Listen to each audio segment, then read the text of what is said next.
स्वामी समर्थ. जय जय स्वामी समर्थ. नमस्कार मित्रांनो, स्वागत आहे आपल्या चॅनेलवर. कोणावरही आंधळा विश्वास नको.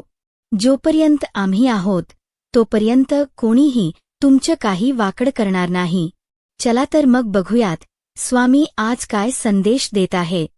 स्वामींचे मार्गदर्शन आणि संकेत. व्हिडिओ आवडला तर लाईक, शेअर आणि सबस्क्राईब करायला विसरू नका. लक्षात ठेवा, तुमचं तर एक लाईक प्रेरणा देतं आणखी स्वामी संदेश आणण्यासाठी. तुम्ही करत असलेले सेवेचे फळ तुम्हाला त्याच दिवशी मिळेल. तेव्हा तुम्हाला पूर्ण विश्वास होईल की सगळी कामे स्वामींच्या इच्छेनुसार होत आहेत. तुला तुझ्या सेवेचे फळ मिळणार, पण त्याआधी काही गोष्टी तुला लक्षात ठेवाव्या लागतील.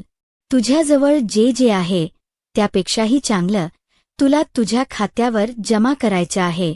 त्यामुळे सगळ्यात पहिल्यांदा समोरच्याला कोणत्याही कृतीसाठी जबाबदार ठरवणे बंद कर. साध्या गोष्टींसाठी परिस्थितीला दोष देणे बंद कर आणि माझ्या नशिबात असेल तर मिळेल हे वाक्य बोलणे बंद कर. त्यानंतर तुला तुझ्या सेवेचे फळ मिळते की नाही ते बघ. ज्यावेळी आपल्या दैनंदिन जीवनात अडचणी आणि संकटांची वाढ होते तेव्हा समजून घ्या की आपले स्वामी आपली सेवा स्वामी महाराजांच्या चरणी रुजू झाली आहे आणि त्यांनी आपले प्रारब्ध मिटवण्याचे कार्य जगदगतीने सुरू केले आहे. एकदा का तुमच्या प्रारब्धाचे भोग संपले की तुम्हाला फळ निश्चित मिळेल. जे होते तुमच्या आयुष्यात ते नक्कीच तुमच्या मनासारखं नाही, पण विश्वास ठेवा स्वामींवर. ते जे करतील ते तुमच्यासाठी चांगलंच असेल. स्वामी म्हणतात, बाळा, आजपर्यंत किती वेळा मी तुला संयमाचे धडे दिले, पण तू त्यातून काहीही शिकला नाहीस. तुझ्या आयुष्यात जे काही घडते ते माझ्या नियोजनाचा भाग असते. सर्व चांगलं होत असतानाही संयम नसल्याने तू नको ती चूक करून बसतोस. त्यामुळे तुझ्याकडे आहे तेही तू गमावतोस. प्रत्येकाने ही एक गोष्ट नेहमी लक्षात ठेवायची आहे.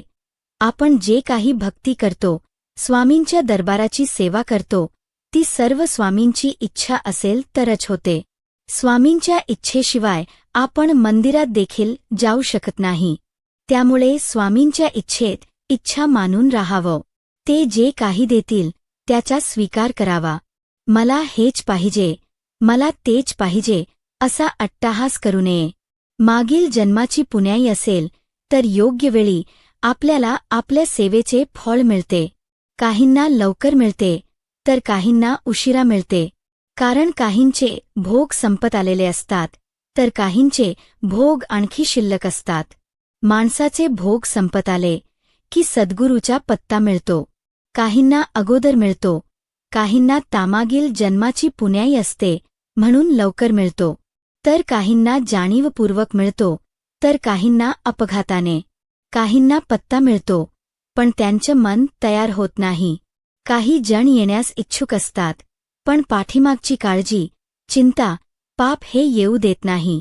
काही जण त्या मार्गावर येतात पण त्यांच्या मार्गात अडथळे येतात. काही जण भरकटत असतात.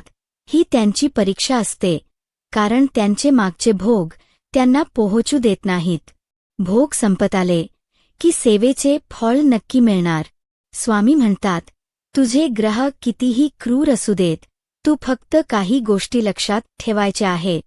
परिस्थिती कितीही विपरीत असू द्या, कधीही कोणाचे अनिष्ट चिंतन करायचे नाही. आपण जे काही पेरतो तेच उगवतो, हा स्वामींच्या सृष्टीचा नियम आहे. त्यामुळे चांगले कर्माचे फळ चांगले आणि वाईट कर्माचे फळ वाईट मिळणार. नेहमी मन निर्मळ ठेव, प्रामाणिक रहा. कोणी कितीही फसवलं तरी एक लक्षात ठेव, प्रामाणिक माणसाच्या मागे नेहमीच सत्य उभे असते.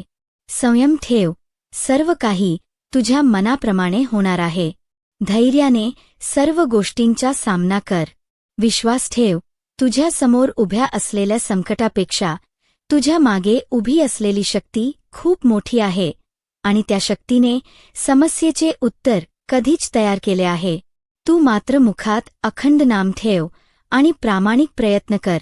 तुझे कोणीही काहीही वाकडे करू शकणार नाही. लक्षात ठेव, कष्टाशिवाय आयुष्यात कोणताही चमत्कार घडत नाही आणि कष्ट केले